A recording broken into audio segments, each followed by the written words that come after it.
सगळ्यात महत्त्वाचा मुद्दा आहे ज्याच्याकडे आपण जनरली लक्ष देत नाही तो एक गेमिंगचा. लहान मुलं फोन बघायला लागतात, लहान मुलं गेम खेळायला लागतात. तुम्ही यांनी मला एक मगाशी प्रश्न विचारला होता ज्याच्यात मी निरुत्तर झालो होतो. ह्याने मला विचारलं तुमच्या मोबाईलमध्ये किती ॲप्लिकेशन्स आहेत, आणि आय वॉज स्पीचलेस. म्हणजे मला माहीत नाही माझ्या अकाउंटमध्ये, माझ्या मोबाईलमध्ये आत्ता नंबर किती आहेत, एक्झॅक्टली नंबर किती आहेत मला माहीत नाही. सो ते तर मुद्दा सांगतीलच, पण गेमिंगचा जो प्रकार असतो की लहान मुलं आपोआप डाउनलोड करतात ॲप, गेमिंग ॲप डाउनलोड करतात, खेळायला लागतात, आणि ते एकटे खेळत नाहीत तर त्यांची कम्युनिटी असते, मुंबईचा कोणतरी आणि दिल्लीचा कोणतरी एकमेकाशी खेळत राहतात. यातनं पण खूप इश्यूज समोर येतात का, आणि काय काय प्रकार असतात याचे?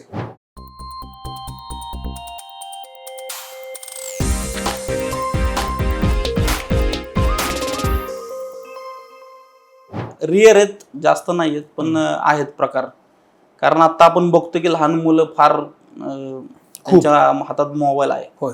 आणि नुसताच मोबाईल नाही तर ते ऑपरेट पण चांगलं करतात. होय. आणि गेमिंगकडे जास्त कल आहे त्यांचा.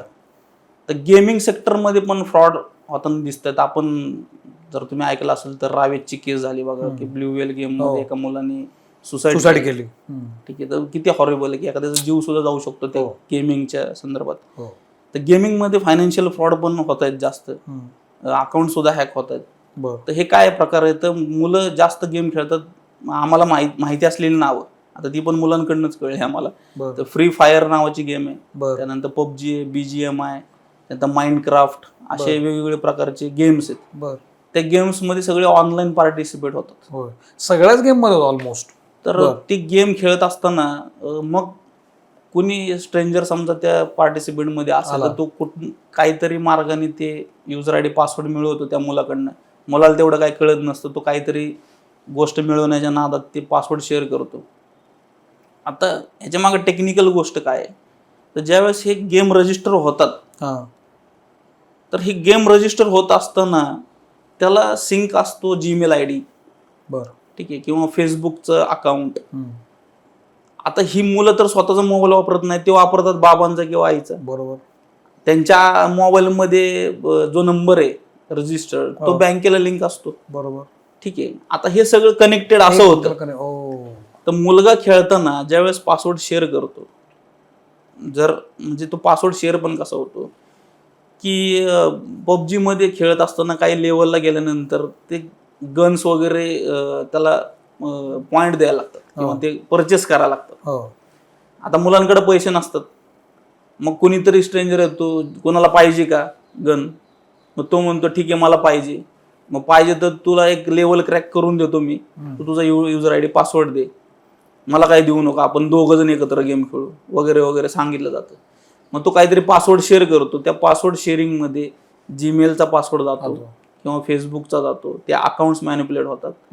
आता फायनान्शियल फ्रॉडकडे जर गेलो आपण याच्या कनेक्शनमध्ये, तर ह्याचे ट्रान्झॅक्शनचे जनरेट होणारे OTP दोन्ही गोष्टींकडे जातात, जीमेलला आणि मोबाईल नंबरला. जीमेलचा ऍक्सेस त्याच्याकडे आहे ना, हॅकरकडे. मग त्या OTPने मग हे फ्रॉड होताना दिसतात.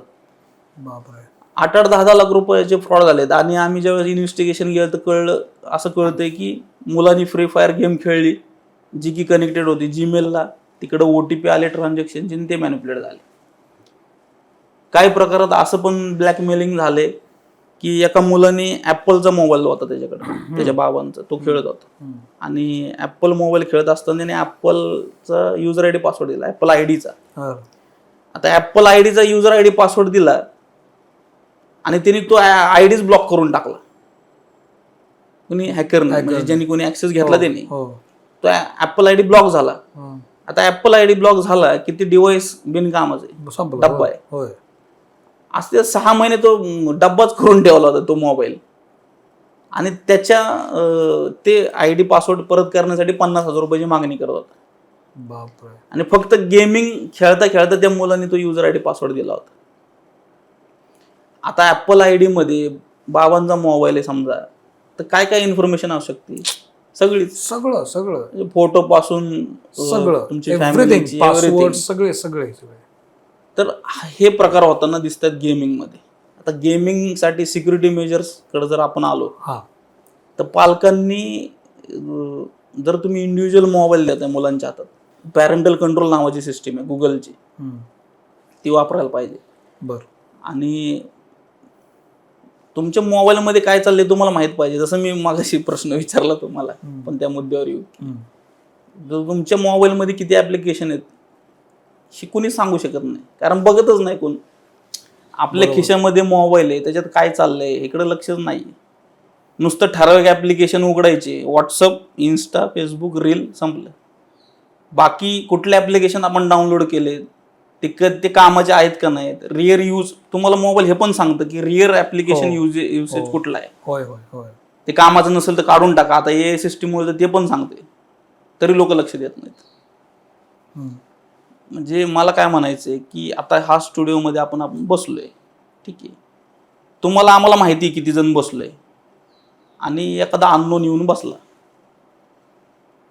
ज्याचं काय काम नाही काय नाही, हो, आणि त्यांनी काय जर उपद्रव केला किंवा ठराविक वेळेनंतर तो गेला पाहिजे असा त्याचा अर्थ आहे. करेक्ट. आणि जर नाही गेलं तर ती किती मागत पडेल. बरोबर. किंवा त्याला इथली गोष्टी माहीत होतील. बरोबर बरोबर. तसं जर अननोन ऍप्लिकेशन तुमच्या डिव्हाइसमध्ये येते आणि ते जर वेळच्या वेळी आपण नाही काढून ठेवलं साईडला किंवा अनइन्स्टॉल नाही केलं, तर तुमची इन्फॉर्मेशन चालली आहे ना आहे ती. पण ऍप्सना आपली सगळी इन्फॉर्मेशन कळत असते, सर्व प्रकारच्या ऍप्स. त्याचे परमिशन तुम्हीच देता ना. ज्यावेळेस तुम्ही डाउनलोड करता, किती लोक टर्म्स अँड कंडिशन वाचतात तुम्ही? पण त्या अशा डिझाईन केलेल्या असतात की आपण वाचू नयेत. That is not a technical answer. Very true true. त्याच्यामध्ये बरं ते टर्म्स अँड कंडिशन मध्ये काय असतं ते सांगतो. त्याच्यामध्ये ते डिक्लेरेशन दिलेलं असतं की आम्ही तुमची कुठली इन्फॉर्मेशन घेणार आहे याचं डिक्लेरेशन दिलेलं असतं. आणि मग आपण म्हणतो हा ठीक आहे चला. त्याच्या पुढे जाऊन सुद्धा तुमचे परमिशन विचारले जातात. कशाच्या? होय, तुमचं लोकेशन, कॉन्टॅक्ट, गॅलरी, त्यानंतर मायक्रोफोन, कॅमेरा, माईक तुमचा, हे सगळे परमिशन आपण स्वतः देऊन टाकतो. ठीक आहे. आणि ते दिल्यानंतर ते जे काही ऍप्लिकेशन्स आहेत ते तुमच्या बॅक एंडने इन्फॉर्मेशन गॅदर करत राहतात. बरोबर. तर गॅदरिंग कसं की तुमचं लोकेशन काय आहे, जीपीएस लोकेशन, मग माणूस कंटिन्युअसली कुठं फिरतो, ठीक आहे, किंवा तुम्हाला काय आवडतं काय. आता हे आर्टिफिशियल इंटेलिजन्स जे आपण बघतोय की या सगळ्या इन्फॉर्मेशन वरती तुम्हाला कंटेंट आणून दाखवला जातो. करेक्ट. बरोबर. तुम्ही कुठं फिरता, कुठलं लोकेशन, किंवा आपण जे बोलतोय त्याच्यानुसार तुम्हाला रील्स दिसतात. तर हा काय प्रकार आहे? तुमचा माईक चालू आहे, आपण जे बोलतोय ते कंटिन्युअसली ऐकतो आपला फोन, ठीक आहे. ते आपण कंटिन्युअसली, तुम्हाला एक वेबसाईट आहे प्रायव्हसीची, ती मी तुम्हाला देतो, तुम्ही लिंकमध्ये टाका. बरं. त्याच्यामध्ये प्रत्येक ऍप्लिकेशन किंवा प्लॅटफॉर्म काय माहिती घेतं त्याची इन्फॉर्मेशन दिलेली आहे. बरं. ठीक आहे. तर त्याच्यामध्ये मी असं बघितलं की फेसबुकचं ऍप्लिकेशन हे तुमचं फेसबुक अकाउंट असू द्या किंवा नसू द्या तरी तुमची इन्फॉर्मेशन घेतं. हे डिक्लेरेशन दिलेलं आहे त्या वेबसाईटवरती. तर कारण ते सिस्टीम ऍप्लिकेशन आहे. आता सोशल मीडियाचे ऍप्लिकेशन हे सिस्टीम ऍप्लिकेशन असले पाहिजे का? नाही, काही संबंध नाही. पण ते मोबाईल ज्यावेळेस तुम्ही घेता त्याच वेळेस त्यात असतं, म्हणजे त्याला सिस्टीमचा ऍक्सेस आहे. ठीक आहे. म्हणजे तुम्ही अननोईंगली ज्यावेळेस तुम्ही तुमचा जीमेल आयडी त्यात साइन इन करता, डिव्हाइस ज्यावेळेस नवीन घेता आणि जीमेल आयडी लागतो ऍक्टिव्हेशनसाठी, अँड्रॉइड ऍक्टिव्हेशनसाठी, ज्यावेळेस तुम्ही जीमेल साइन इन करता त्यावेळेसच तुमची प्रायव्हसी कॉम्प्रोमाइज झालेली असते. ठीक आहे. पुढचा पार्ट तर फार वेगळा राहिला. हा, तिथं तुमची प्रायव्हसी संपलेली आहे. म्हणजे मुलगा 31 तारखेला भजनाला गेलाय का पार्टीला गेलाय हे गुगलला माहिती, घरच्यांना माहिती नसतं. ते जीपीएस लोकेशन. आपल्या दैनंदिन जगण्यामध्ये अतिशय अदृश्यपणे ज्याचा समावेश झाला आहे असा एक महत्त्वाचा विषय घेऊन मी आलो आहे. आज आपण सायबर क्राईम, सायबर सध्याचे ट्रेंडिंग असलेले इश्यूज आणि सध्या त्याची अवस्था काय आहे याबद्दल बोलणार आहे. माझ्यासोबत आहेत प्रसाद पोद्दारजी. प्रसादजी, मी तुमचं मनपूर्वक स्वागत करतो.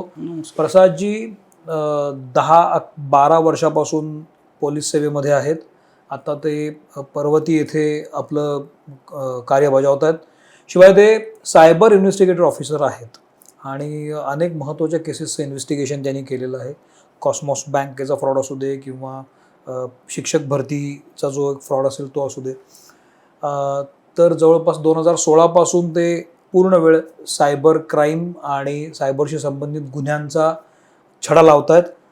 तर आज अशी व्यक्ती भेटल्यामुळे सध्या काय चालू आहे सायबरशी संबंधित, गुन्हेगारी विश्व कशा पद्धतीनं सायबर हाताळत आहे हे आपण त्यांच्याकडे जाणून घेणार आहे. आणि आपण काळजी काय घ्यायला पाहिजे हे तर ओघांना आलंच. तर तुम्ही मित्रमंडळीमध्ये आवर्जून आलात याबद्दल आम्ही तुमचं आधी स्वागत करतो आणि मग आपण पुढे जाऊया. अर्क ऑइल्स तर्फे ही एक छोटीशी भेट. ही खाद्यतेलं आहेत. धन्यवाद. कोल्ड प्रेस पद्धतीची आहेत. लाकडी घाणा पारंपरिक पद्धतीने तयार केलेली आहेत. त्यात काही केमिकल्स नाही आहेत. तर ती तुमच्यासाठी. हे आहे नेत्रा इन्स्टंट मील तर्फे ही एक छोटीशी भेट. रेडी टू कुक, म्हणजे रेडी टू ॲक्च्युली कुक नाही, ते थोडंसं त्याच्यामध्ये वाफवलं की ते तयार होतं, पण प्रिझर्वेटिव्ह नाही आहेत. त्यामुळं तुमच्या ज्या घाई गडबडीचं जे शेड्यूल असतं पोलिसांचं त्यामध्ये उपयोगाचं आहे. तुमची पत्नी आणि घरचे खुश होतील. आणि अश्मन टेबल्स तर्फे ही एक छोटीशी भेट. हँड पेंटेड आहे ते. फ्रीज मॅग्नेट आहे. अगदी बेसिक फाउंडेशन क्लिअर होण्यासाठी सायबर क्राईम म्हणजे काय, क्राईम कधी होतो, म्हणजे केलेल्या कृत्याचा गुन्ह्यात कधी रूपांतर होतं, कशानंतर तो गुन्हा होतो, काय सांगू शकाल, तुमचं ऑब्झर्वेशन काय आहे? सर्वप्रथम तुम्ही मला तुमच्या चॅनलवरती बोलवलंय आणि सायबर गुन्हे तर हॉट टॉपिक आहेच. सध्या प्रत्येकासोबत घडताना दिसतो. प्रत्येक एक अर्ध्या तासाला 10 मिनिटाला कोणाला कॉल येतो, फेक कॉल येतो. तर हे माहीत असणं गरजेचं आहे जास्त. म्हणजे लोकांना हा काय प्रकार आहे ॲक्च्युअल हे माहिती पाहिजे. तर सगळ्यात पहिल्यांदा सायबर क्राईम म्हणजे नेमकं काय, तर जो कुठला क्राईम आहे, जो कुठला गुन्हा आहे, त्या गुन्ह्यामध्ये इंटरनेटचा वापर आणि इलेक्ट्रॉनिक डिव्हाइसेस याचा वापर केला जातो. तर त्याला सायबर क्राईम म्हणायचं. ठीक आहे. तर इलेक्ट्रॉनिक डिव्हाइसेसमध्ये वेगवेगळे प्रकार आहेत. त्याच्यामध्ये मोबाईल आला, त्यानंतर टॅब, कॉम्प्युटर, आता ज्या गोष्टीला इंटरनेट कनेक्ट होतो आणि ते इलेक्ट्रॉनिकली ऑपरेटेबल आहे, तर ते प्रत्येक इलेक्ट्रॉनिक डिव्हाइस हे गुन्ह्यासाठी वापरला जाऊ शकतो. त्याच्यावरनं एक्झिक्युशन होणारा माल फंक्शन आपण म्हणू त्याला. तर त्याला सायबर क्राईम म्हणतो आपण. मग ह्याच्यात परत वेगवेगळ्या गोष्टी आहेत. काही गोष्टी नोईंगली होतात, काही अननोईंगली होतात. जसं तुम्ही म्हणताय की एखादं कृत्य घडलं आणि ते मग गुन्ह्यात कधी कन्वर्ट होतं. तर मी तुम्हाला काहीतरी टेक्स्टिंग करतोय व्हॉट्सअपवरती. ठीक आहे. आपण एक्झाम्पल घेऊ की मी एखाद्या मुलीला मेसेज करतोय की मला जेवलीस का, तू खाल्लीस का, पिलीस का, जे काय जेनजीचे मेसेज आपण बघतो. आपण नाही, तुम्ही बघता. तर हे जे सारखं मेसेजिंग करणं, पण ती मुलगी काहीच रिस्पॉन्ड करत नाही, दॅट इज बुलिंग. मग याला ज्यावेळेस ती मुलगी कॉग्निझन्स घेते आणि आमच्याकडे येते, दॅट इज क्राईम. येस. पण जेवलीस का विचारणं, स्टॉकिंग. जर त्या मुलीने सांगितलं, तिचा रिस्पॉन्स नाहीये आणि तुम्ही कंटिन्युअसली मेसेजिंग करताय आणि ती एका पॉइंटला म्हणते की तू मेसेज करू नको आणि तरी तुम्ही करताय, तर मग ते गुन्ह्यामध्ये कन्वर्ट होतं. त्याला स्टॉकिंग म्हणतो आम्ही. ऑनलाईन पाठलाग करणं. मग आता हे जर तुम्ही सोशल मीडियावरती बघितलं तर 10 अकाउंट आहेत आपले. ठीक आहे. तर मग तो स्टॉकिंग करणारा काय करतो की इंस्टाग्रामवर लाईक करेल, कमेंट करेल, फेसबुकवर येईल तिकडं टॅगिंग करेल, काहीतरी बायोमध्ये मेन्शन करेल. तर हा सगळा जो प्रकार आहे, तर कृत्य दिसताना नॉर्मल वाटतं, पण जर ते एक ठराविक मर्यादेच्या पलीकडे गेलं आणि जर त्या विक्टिमनी त्याचा कॉग्निझन्स घेतला, तो क्राईम होतो. That is cyber crime. Okay. पण मग हे खूपच म्हणजे हे खूपच साधं आहे. येस. असं हे गंभीर कधी होत जातं, म्हणजे ह्याचे काय गंभीर प्रकार ह्याचे मग त्या फ्रॉस्टरवरती डिपेंड आहे किंवा तो आरोपी काय पद्धतीचा आहे त्याच्यावरती डिपेंड आहे. आता आमच्या बघण्यात असं आहे की ह्याचे प्रकार बरेच आहेत. 35 एक प्रकार आम्ही केलेले त्याच्यामध्ये. ठीक आहे. तर याच्यामध्ये तुम्ही काय ऐकलं असेल की ऑनलाईन सेल परचेस फ्रॉड आहे, जे की ऑनलाईन प्लॅटफॉर्म आहेत. ठीक आहे. त्यानंतर OLXचा फ्रॉड मध्यंतरी खूप गाजला. त्याच्यामध्ये मी मिलिटरीतनं बोलतोय, मी आता माझी ट्रान्सफर होणार आहे, मग मला ही 2 व्हीलर विकायची, ठीक आहे, तुम्ही एवढ्या एवढ्याला घेऊन टाका, आणि मग त्याच्याकडनं काहीतरी QR कोड घेणार किंवा त्याला पाठवणार. अशा पद्धतीने फायनान्शियल फ्रॉडकडे जास्त ती गोष्ट गेली. मग बरंचसं जर जर्नी जर बघितली, आता मी 2016ला जॉईन झालो होतो, त्यावेळी इतकं डिजिटल पेमेंट नव्हतं. अच्छा, ठीक आहे. आणि OTP जनरेट व्हायचे त्यावेळी ट्रान्झॅक्शनला. त्यावेळेस पेटीएम वॉलेट होतं फक्त, बँक नव्हती. ठीक आहे. तर त्यावेळी काय होत होतं की विशिंग कॉल केला जायचा. विशिंग म्हणजे काय, की फिशिंगचा प्रकार जो कॉलवरती होतो त्याला विशिंग म्हणतात. बरं, ठीक आहे. म्हणजे काय, फिशिंगचा अर्थ समजून घेऊ म्हणजे विशिंग कळेल. फिशिंग म्हणजे काय की आपण मासेमारी करतो, सिंपल वर्ड मध्ये जाळं टाकणे. मग हे फ्रॉस्टर काय करतात की रॅन्डम 10 जणांना, 1000 जणांना, 100 जणांना टार्गेट करतात. कसे, त्याला SMS बॉम्बिंग नावाचा एक प्रकार आहे. बरं, की ॲट अ टाइम एक मेसेज 100 जणांना पाठवून द्यायचा. त्याच्यामध्ये ग्रीड दिलं जातं की तुम्हाला पण मेसेज आला असेल की तुम्हाला लॉटरी लागली किंवा सफारी गाडी लागली किंवा पॉइंट रिडीम करा. तुम्ही जर क्रेडिट कार्ड वापरत असाल तर तुम्हाला मेसेज येतील. किंवा गुगल पे मध्ये सुद्धा पॉइंट रिडीम करून घ्या, तुम्हाला एवढे एवढे क्रेडिट मिळाले वगैरे वगैरे. अशा पद्धतीचं एक ड्राफ्टिंग केलं जातं मेसेज, आणि तो 100 जणांना पाठवला जातो. बरं, आता इथं काय होतं, 100 जणांमध्ये सगळेच हुशार आहेत का हो? नाही. म्हणजे मी त्याच्यासाठी 1-2 ओळी लिहिल्या आहे की मूर्खांची येते कमी नाही आणि प्रत्येकाची बुद्धी चालेल याची काय हमी नाही. तर त्या 100 मध्ये 10 जण तरी असं असतात की ते SMS ला रिस्पॉन्ड करतात, आणि त्या 10 जणांपैकी 5 जणांसोबत तो फ्रॉड होतो. तर हे विशिंग मध्ये आलं. ठीक आहे. तर मग ते कॉल करून केलं जायचं, मग OTP घेतला जायचा. आपला मुद्दा जो OTPचा होता तो OTP घेतला जायचा 2016ला. त्यावेळी इतकं प्रमाण नव्हतं, डिजिटल पेमेंट कमी असल्यामुळं, किंवा हे जे आपण वॉलेट्स बघतो, मला वाटतं कोविड नंतर खूप वाढलं एकदम. हो, त्या डिजिटल पेमेंटचं ज्यावेळी जास्त प्रसार झाला त्याच्यानंतर हा प्रकार जास्त वाढला. मग ते OTP वरती त्यावेळी इतकं ज्ञान नव्हतं लोकांना की OTP शेअर करू नये, किंवा समोरनं कॉल येणारा लेजिटिमेट नाहीये. कुठल्याही बँका, कुठल्याही संस्था, कुठल्या ऑर्गनायझेशन हे फोन करत नाहीत. तर असं नॉलेज नसल्यामुळं, ज्ञान नसल्यामुळे ती लोक शेअर करायची, मग ते पैसे जायचे आणि आमच्याकडे यायचे. त्यावेळी त्या गोष्टी फक्त OTP पर्यंत रिलेटेड होत्या. मग एक ठराविक पिरियड गेला आणि त्या पिरियडमध्ये OTPचा एक अवेअरनेस आला की OTP हा शब्द ऐकला की शेअर करायचा नाही. एवढा आता सगळ्यांना माहिती आहे, आपला OTP शेअर करू नका. ह्याचा प्रचार प्रसार झाला. मग आता फ्रॉस्टरला नवीन युक्ती सुचायला लागली. तिथे क्लुप्त्या त्यांनी शोधून काढायला सुरुवात केली.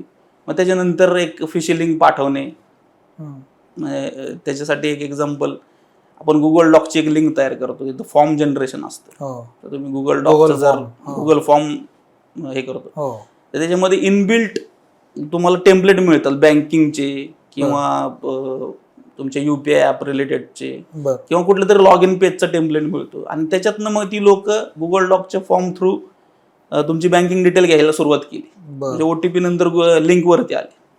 ठीक आहे. हा पिरियड काहीतरी 17-18चा आहे. त्यानंतर मग डिजिटल पेमेंटचं जास्त प्रमाण वाढलं आणि काही वॉलेट्स बँकांमध्ये कन्वर्ट झाले, आणि मग ही सगळी लोक वळली इकडं. आणि मग तिथून पुढे मग हे वेगवेगळे प्रकार सुरू झाले. OLX फ्रॉड आला त्याच्यामध्ये. त्यानंतर सोशल मीडियावरती टार्गेट करण्यासाठी सेक्स्टॉर्शन नावाचा एक प्रकार आहे. सेक्स्टॉर्शन. तर त्याच्यामध्ये असं प्रकार घडतो की समोरच्याला इंटिमेट सीन मध्ये इन्व्हॉल्व करण्यासाठी हे केलं जातं, बॉदर केलं जातं, किंवा एकांत साधून त्याला कपडे काढायला सांगतात आणि समोर काहीतरी पॉर्नोग्राफिक कंटेंट चालवला जातो, आणि मग ते व्हॉट्सअपवरती रेकॉर्डिंग करून त्याचं खंडणी प्रकार सुरू होतो. पण हे होतं अजून सुद्धा आमच्याकडे काही लोक येतात. कसं काय? हो, पण म्हणजे ह्यात माणूस फसतो कसं काय? त्याचा एक एक्झाम्पल, हनी ट्रॅप टाईपच. काय एक्झाम्पल सांगतो तुम्हाला. आमच्याकडे असाच एक मुलगा आला जो आमच्या हद्दीतला प्रकार सांगतो घडलेला. म्हणजे आमच्या पोलीस स्टेशनच्या हद्दीमध्ये एक प्रकार असा झाला. जो मुलगा आमच्या हद्दीतल्या एका कॉलेजमध्ये शिकायला होता, अगदी सेकंड इयरला वगैरे असेल तो, आणि त्यामध्ये आता प्रत्येकाचे सोशल मीडिया अकाउंट आहेत. आता इन जनरल जर आपण बघितलं तर अगदी 10% पुढं गेलं तर जे काही फ्रेंड लिस्ट आहे आपली ती अशी पर्सनली माहीत नसते. त्याचं कारण काय तर अननोन फ्रेंड रिक्वेस्ट ऍक्सेप्ट करणे. करेक्ट. ठीक आहे. फक्त डीपीला प्रोफाईलला चेहरा चांगला दिसला की येतातच accept. आपण. मग असे काही आम्ही बघितले लोक आमच्याकडे येणारे विक्टिमायझेशन मधले की ज्या माणसाला गल्लीत कुणी विचारत नाही. ठीक आहे. 6-6 महिने त्याच्या अकाउंटला काही ऍक्टिव्हिटी नसते, पोस्ट नसते काय, आणि त्या मुलाला एक दिवशी फ्रेंड रिक्वेस्ट येते. नेहा शर्मा, पायल वर्मा सो कॉल्ड नावाची एक चांगला डीपीला सुंदर फोटो असतो. आता त्याचं मेंटॅलिटी काय असते, आपल्याला कोण पाठवत नाही आणि असं आलंय म्हणजे ऍक्सेप्ट करा. ते ऍक्सेप्ट केल्यानंतर मग लगेच मेसेंजरवरती मेसेज सुरू होतो, कैसे हो, का हो, क्या नाम आहे, वगैरे वगैरे. आणि मग एक फॉर्मल कॉन्व्हर्सेशन एक झालं की ते टिपिकल हिंदीमध्येच बोलतात. ठीक आहे. आणि ते सांगतात की मग एकांतात साधून, म्हणजे एकांताची वेळ साधून, आप रूम में जाओ, बाथरूम में जाओ, आप कपडे निकालो. आणि मग पुढं व्हॉट्सअपचा नंबर एक्सचेंज करून व्हिडिओ कॉल केला जातो. आणि न्यूड व्हिडिओ कॉल करू म्हणून त्यांना उद्युक्त केलं जातं. आणि ते केल्यानंतर पुढं काहीतरी एक पॉर्नोग्राफिक कंटेंट रन होतं ऍक्च्युली. आणि ते झाल्यानंतर मग त्याचा व्हिडिओ रेकॉर्ड केला जातो, स्क्रीन रेकॉर्डिंग केलं जातं त्यांच्या एंडला, आणि मग पुढच्या 10 मिनिटात लगेच धमकीचे मेसेज सुरू होतात की तू जर आम्हाला पैसे नाही पाठवले तर आम्ही हे युट्यूबवर टाकू, तुझ्या सगळ्या फ्रेंड लिस्टला पाठवू किंवा तुझ्या घरच्यांना पाठवू. मग आता ह्याची नसलेली प्रतिष्ठा जागृत होते. म्हणजे जे काय बरोबर काय नसतंच मुळात, काय नसतंच मुळात, पण विनाकारण असं वाटतं की माझी बदनामी होईल वगैरे वगैरे. मग त्या प्रेशरमध्ये काही लोक पैसे पाठवतात. अगदी लाख 2-2 लाख रुपये भरलेले पण लोक आहेत, असे पण रिपोर्ट झाले. भरल्यावर बंद होतं? भरल्यावर बंद होत नाही, भरल्यानंतर उलट जास्त त्यांना भीती दाखवली जाते. अच्छा. ठीक आहे. जो रिस्पॉन्ड करत नाही त्याला सोडून दिलं जातं. अच्छा. जो रिस्पॉन्ड करतो त्याच्या मागच लागतात. मग तसाच प्रकार आमच्या हद्दीत घडला. त्या सेकंड इयरचे जो काही शिकणारा मुलगा होता, कॉलेज गोईंग, त्याला सेम पद्धतीचा प्रकार घडला. आणि त्याच्याकडे काय, तो बाहेरनं शिकायला आलेला, याकडे काय पैसे नव्हते. आणि प्रकार घडला 11:30-12 वाजता. आणि त्याला पैशाची मागणी केली. मग त्यांनी मित्राकडनं इकडून तिकडून काहीतरी 4-1 हजार रुपये गोळा केले आणि पाठवून दिले. पाठवून दिल्यानंतर त्यांनी एक परत फोन आला, मैं IPS विक्रम बात कर रहा हूँ यूट्यूब से. अच्छा. आणि आपको अभी अरेस्ट होगा, 376 का केस रजिस्टर हुआ है. काही म्हणजे त्याला अर्थ नाहीये, पण ते त्याला असं भीती दाखवायची. आणि तो इतका घाबरला की त्याला ते प्रेशर मेंटेन झालं नाही. त्यांनी अगदी 6व्या मजल्यावरनं उडी मारून जीव दिला होता. ती केस रजिस्टर आहे आमच्याकडे. आणि मग ते आम्ही त्याच्यामध्ये ज्यावेळेस इन्व्हेस्टिगेशन केलं, मग प्रायमरी लेवलला म्हणजे प्रायम ऑफिस आम्हाला ते कळलं नाही की ते कशामुळं त्यांनी उडी मारली. त्याच्या भावाने 15 दिवसांनी आम्हाला येऊन सांगितलं की त्याच्या हँडसेटमध्ये इंस्टाग्रामवरती काहीतरी मेसेजमध्ये दिसतंय सस्पिशियस मेसेजिंग. आणि ते टिपिकल तेच नेहा शर्मा, पायल वर्मा टाईप काहीतरी नाव होतं अकाउंटचं. आणि आम्ही ते चेक केलं तर पेमेंटचे स्क्रीनशॉट पाठवलेले होते 4-1 हजाराचे. आणि मेरे पास पैसा नाहीये, मुझे छोड दो वगैरे वगैरे टाईपमध्ये जे मेसेज होते. मग आम्हाला ते कळलं की सेक्स्टॉर्शनचा प्रकार आहे. मग त्याच्यामध्ये आम्ही ते इन्व्हेस्टिगेशन केलं, कुठं पैसे गेले, कोणाचं अकाउंट होतं, कुठल्या नंबरवरनं आले, त्या अकाउंटचं IP रजिस्ट्रेशन कुठलं होतं. त्याच्यामध्ये आम्हाला राजस्थानच्या डिटेल आल्या. आणि राजस्थानला जाऊन तिथं आरोपी सक्सेसफुली आम्ही घेऊन पण आलो त्यावेळी. काय सांगताय? हो. तर ते आणल्यानंतर ती मेंटॅलिटी लक्षात आली. तर तिकडे हे अख्खं गावचे गाव असेच उद्योगधंदे करतात. बापरे. ठीक आहे. तुम्ही जर प्रेक्षक बघतच असतील नेटफ्लिक्स, जमतारा नावाची सिरीज आहे, त्याच्यात जसं दाखवलंय अगदी तसंच तिथं आहे. म्हणजे आम्ही ते डोळ्यांनी बघितलेलं आहे. ठीक आहे. तर तिथं गाव तेच करतं. OLXच्या फ्रॉडच्या नावाने एका गावाला ओळखलं जातं. जे आपले जे फ्रॉडचे प्रकार आहेत तिथं ते गाव त्या नावाने ओळखलं जातं. तर असा तो सेक्स्टॉर्शनचा प्रकार आहे. ठीक आहे. आता इथं हे सगळं प्रकार घडतायत भरपूर. आणि कसं घडतं, का घडतं, तर ते मॅनिप्युलेशन आहे. ठीक आहे. आता आम्ही ते जे एक डेफिनेशनच बनवली सेपरेट आमची की cyber crime is the clever manipulation of human emotions, not only devices और फायनान्शियल फ्रॉड और social media fraud. Cyber crime is a clever manipulation of human emotions. तर हे 2 मुद्दे तिथं येतात. तर तुमचा जो काही लोभ आहे, ग्रीड महत्वाचं, आणि दुसरा रिव्हेंज. ठीक आहे. ग्रीड आणि तुमचं लॅक ऑफ अवेअरनेस, ह्या 2-3 गोष्टी महत्वाच्या आहेत ज्याच्यामुळे आपण त्याच्यामध्ये ट्रॅप होतो. ठीक आहे. लॅक ऑफ अवेअरनेस म्हणजे काय, आता मी जो मुद्दा सांगितलाय की त्या मुलाला कॉल आला YouTube मधून, IPS विक्रम बोलते. आता YouTube मध्ये IPS ची पोस्ट आहे का? Correct. Common sense. Common sense, but common sense is not so common. सगळ्याकडे असेलच असं नाही. हा, तर कॉमन सेन्स सगळ्याकडेच नाहीये.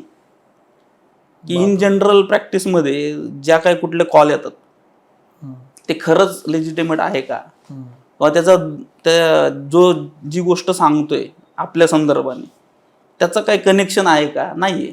आता जस्ट येता कॉल आला होता की एक बँकेचे MD आहेत, MD आहेत, त्यांना फोन आला की अंधेरी पोलीस मधून बोलते, तुमच्या नावाने 10 सिम इश्यू झालेले आहेत आणि ते आम्ही एका पार्सल मध्ये पकडले, त्याच्यामध्ये ड्रग्ज, कोकेन वगैरे ड्रग्ज मिळालेत आम्हाला. हे कुणाला सांगू नका तुम्ही, तुम्हाला नाही तर डिजिटल अरेस्ट होईल. आणि ते जर अवॉइड करा असेल, तुमची इन्फॉर्मेशन सांगा पटापट. तुम्ही कुठं राहता, तुमचं गाव कुठलं, तुम्ही काय करता, तुमचे अकाउंट्स कुठले कुठले आहेत, बॅलन्स किती आहे. आता हे भडेमार झाल्यानंतर माणसाला कळत नाही आणि पोलीस म्हणलं की पहिल्यांदा थोडंसं घाबरतो माणूस. ऑन कॉल ते ठेवूच देत नाहीत. बरोबर. तुमच्या बुद्धीला चालना मिळू देत नाहीत. तो एक कंटिन्युएशन ठेवलं जातं. मग त्यांनी ते सांगितलं आणि मग ते आता आमचे मित्र एक त्यांच्या ओळखीचे असल्यामुळे त्यांनी कॉमन फ्रेंड थ्रू फोन केला की असं असायला, त्यांनी एक PDF पाठवली ती माझ्याकडे की त्यांनी एक नोटीस पाठवली अशी त्यांनी. हा, त्या अंधेरी पोलीसवाल्यांनी. ती चेक केली, ती फेक आहे. आता आम्हाला ते माहिती, आम्ही त्यांना सांगितलं तुम्ही सरळ कॉल इग्नोर करा आणि ते नंबर रिपोर्ट करा आणि विषय सोडून द्या, जास्त पॅनिक होऊ नका. ठीक आहे. तर असे वारंवार कॉल येण्याचं प्रमाण वाढले आता, ज्याच्यामध्ये आत्ता ट्रेंडिंगमध्ये डिजिटल अरेस्ट नावाचा प्रकार आहे. ठीक आहे. त्यानंतर टास्क फ्रॉड नावाचा प्रकार आहे, शेअर मार्केट रिलेटेड फ्रॉड आहेत, इन्व्हेस्टमेंट रिलेटेड फ्रॉड आहेत. ठीक आहे. असे वेगवेगळे प्रकार आहेत. काय चाललंय? डिजिटल अरेस्ट हा काय, मुळात डिजिटल अरेस्ट असतो का? पोलीस सुद्धा असं अरेस्ट करू शकतात का, सो कॉल्ड, का हे सगळं फेकच आहे? काय असतं डिजिटल अरेस्ट? डिजिटल अरेस्ट हा शब्दच खोटा आहे. असं मुळात काय नाहीच आहे. तुम्ही कॉमन सेन्स लावा. डिजिटली कसा अरेस्ट होऊ शकतो माणूस? वर्ड मध्ये ते आपल्याला लक्षात येतं. तुम्हाला कोणतरी फोनवरती सांगितलंय की तुम्हाला अरेस्ट केले, कुठं केलं? काय कॉमन सेन्स त्याला अप्लाय झाला पाहिजे ना तिथे. होय. मुळात आपली त्या घटनेशी काही संबंध नाही. तुम्हाला काहीतरी डमी नंबरवरून किंवा फेक नंबरवरून कॉल येतो आणि तुम्हाला सांगितलं तुमच्या नावाने अमुक अमुक गोष्टी झालेल्या आहेत. तुम्हाला केस स्टडी सांगतोय का, आमच्या आधीमध्ये एक महिला होती आणि दुपारच्या वेळी ते आली पळत आणि घाबरलेली होती खूप. म्हणे मला पोलिसांचा कॉल आला होता आणि मी पूर्ण म्हणजे समोर बसलेले, व्हिडिओ कॉलवरती पोलीस होते आणि त्यांनी माझ्याकडनं 2 लाख रुपये घेतले. म्हणलं हा कसला प्रकार आहे, पोलीस असं कसं करतील, आणि 2 लाख रुपये तुम्ही दिले तरी कसे? ठीक आहे, व्हेरिफिकेशन कुठल्या गोष्टी न करत. त्यांनी प्रकार सांगितला काय झालं. तर मला कॉल आला होता आणि कॉलवरती त्यांना सांगितलं गेलं की तुमच्या नावाने तैवानला जाणारं एक पार्सल आम्ही पकडले एअरपोर्टवरती. त्याच्यामध्ये तुमच्या नावाचे ते सिम कार्ड आहेत, त्याचबरोबर 7-8 ATM कार्ड, क्रेडिट कार्ड आहेत, 2 लॅपटॉप, 4 किलो कपडे, आणि तिने अक्षरशः ते कागदावर लिहून आणलं होतं. आणि त्यांनी मला फोन ठेवू दिला नाही आणि त्यांनी मला सांगितलं की तुम्हाला डिजिटल अरेस्ट केले. बरं, मग पुढं काय झालं तर पुढं त्यांनी सांगितलं की त्यांनी मला लॅपटॉप ओपन करायला लावला आणि माझ्या रूममध्ये तो लॅपटॉप ठेवून तो कंटिन्युअस वेबकॅमवरती चालू ठेवला. म्हणजे हे कधीपासून होते? म्हणजे 2 दिवस एका महिलेच्या बेडरूममध्ये वेबकॅम चालू आहे, म्हणजे थर्ड पार्टी सर्व्हेलन्स चालू आहे. आता कंट्रोल तिकडं बसून करतोय की ह्या बाईने काहीतरी शेअर करायला पाहिजे होतं कोणाला तरी, घरातल्यांना तरी ऍटलिस्ट, ते शेअर करू देत नाहीत. ठीक आहे, ती इतकं भीती घालतात की तुम्ही कोणाला शेअर करू नका, नाही तर तिथं येऊन लगेच पोलीस तुम्हाला उचलतील. ठीक आहे, जे काय ऍक्च्युअली नसतं, काहीच नसतं. मग ते घाबरून त्यांनी काय केलं की आता ठीक आहे, तुम्हाला या केसमधनं आम्ही बाहेर काढू शकतो, आम्हाला एक स्टेटमेंट घ्यायला लागेल. मग स्काईप कॉलवरती या. अच्छा. मग स्काईप कॉलवरती आल्यानंतर ते प्रॉपर सेटअप करतात. आता आपला कसा स्टुडिओ आहे तसं ते सेटअप करतात. आणि हो, त्याच्या मागे काहीतरी लोगो वगैरे वापरतात. आता डिजिटल किती सगळं अवेलेबल आहे. हो. म्हणजे इथं भिंत दिसते तर इथं आपण वेगळं काहीतरी झाडं वगैरे पण दाखवू शकतो. त्या पद्धतीने बर. मागच्या बाजूला काहीतरी Mumbai crime branch, Delhi crime branch असं दाखवलं जातं आणि एक टिपिकल माणूस बसलेला असतो. तर तो जो सेटअप आहे तो सेटअप लावलेला असतो आणि त्या सेटअप मध्ये एक टिपिकल माणूस बसलेला असतो पोलीस वर्दी घालून. आता पोलीस वर्दी काय कोणी घेऊ शकतो. ठीक आहे, आणि ते मग सांगतात की आम्ही तुमचं ऑनलाईन एक स्टेटमेंट रेकॉर्ड करू, बर, तुम्हाला इकडे यायची गरज नाही, त्याच्यासाठी पेनल्टी भरायला लागेल, मग ती पार्टमध्ये भरा किंवा वन स्ट्रोक भरा, आणि मग ते 2 लाख रुपये त्याची ती अमाऊंट सांगतात. आणि मग ते पैसे भरताना सुद्धा त्यांच्या कंटिन्यू कॉल चालू असतो की तुम्ही अमुक अमुक बँकेत जा, तिथे गेल्यानंतर तिथला फोटो पाठवा, तिथला मॅनेजर कोणी त्याचा फोटो पाठवा, पैसे भरलेले स्लिपचा फोटो पाठवा, असं कंटिन्यू सर्व्हेलन्स ठेवला जातो. आणि मग त्या महिलेने पण तेच घाबरून पूर्ण केलं आणि 2 लाख रुपये भरले. 2 लाख भरल्यानंतर काही कारणाने कॉल डिस्कनेक्ट झाला म्हणून घरातल्यांना सांगितलं की असा प्रकार झालाय. ते घरच्यांनी थोडंसं त्याला सांगून आमच्या पोलीस स्टेशनला पाठवल्यावर आम्ही ते बघितलं, सगळं फेक होतं. आणि मग आम्ही त्यात परत इन्व्हेस्टिगेशनचा सगळं पार्ट बघितला, ते सगळे स्काईप कॉल हे ते, येवाना तोपर्यंत सगळ्याला ते माहीत झालं होतं की डिजिटल फ्रॉड असतो असं. त्या महिलेला माहीत नव्हतं. ठीक आहे, पण मला हे अशा वेळेला जे पैसे जातात 2 लाख 5 लाख ते खरं परत मिळतात का, मिळू शकतात? आता त्याचे पण वेगवेगळे कंडिशन आहेत. जे पैसे ज्यावेळेस जातात, पैसे जाण्याचे वेगवेगळे प्रकार आहेत. म्हणजे ट्रान्झॅक्शनचे जे मोड आहेत बँकिंगचे किंवा वेगवेगळे प्लॅटफॉर्म आहेत, फिनटेकचा वेगळा प्रकार आहे, वॉलेटचा वेगळा प्रकार आहे, बँका वेगळ्या, ते जातं कुठं, कसं जातं आणि आपला स्टॉप लागतो का त्याच्यावरती ते डिपेंड रिकवर होतात का नाही. म्हणजे उदाहरणार्थ तुमच्या अकाउंटमधनं पैसे एखाद्याला गेले, ते जर अकाउंटला गेले आणि समोरच्याने जर लगेच विड्रॉल केले, आणि मुळात इथं मुद्दा काय येतो की लोकांना कळतच नाही फ्रॉड झालाय, आणि तो फ्रॉड होईपर्यंत म्हणजे ते कळेपर्यंत तो जो मधला पिरियड आहे तोपर्यंत पैसे निघालेले असतात. म्हणजे लिटरली लोकांना 2-2, 3-3 दिवसांनी कळतं माझ्यासोबत फ्रॉड झालाय. म्हणजे असं कसं काय होतंय? माहिती नाही. आता तुम्ही जॉब फ्रॉडचं उदाहरण आपण घेऊ. आता कॉलेज पासआउट झालेली जी मुलं असतात ते shine.com किंवा Naukri.com याच्यावरती रिझ्यूम अपलोड करतात. मग त्यांना एक कॉल येतो. कॉल आल्यावर ते सांगतात की तुमचं CV शॉर्टलिस्ट झालंय अमुक अमुक पोस्टसाठी, आणि आता तुम्हाला इंटरव्ह्यू घ्यायचा आपल्याला टेलिफोनिक, आणि आम्ही तुम्हाला तिकडं इंटरव्ह्यू आम्ही क्रॅक करून देऊ. ठीक आहे, आम्ही अमुक अमुक एजन्सीमधून बोलतोय. मग ते म्हणतात ठीक आहे, काय प्रोसिजर आहे. मग ते सांगतात डॉक्युमेंट शेअर करा. मग एक ईमेल ID दिला जातो. बरोबर, ईमेल ID वरती डॉक्युमेंट शेअर करतात. मग दुसऱ्या दिवशी म्हणतात तुमचं डॉक्युमेंट क्लिअर आहे, आता एक टेलिफोनिक इंटरव्ह्यू घ्यायचा आहे, पण त्यासाठी तुम्हाला प्रोसेसिंग चार्जेस भरायला लागते. बरं, ते प्रोसेसिंग चार्जेस असतात 3,000, 4,000, 3,500 असे. बरं, लेजिटिमेट वाटेल असं मुलं भरतात. त्याच्या पुढं मग HR राऊंड असतो. ठीक आहे, टेलिफोनिक झाला, बरोबर, तुम्हाला यायचं नाही in house, correct, HR round करायचा आपल्याला.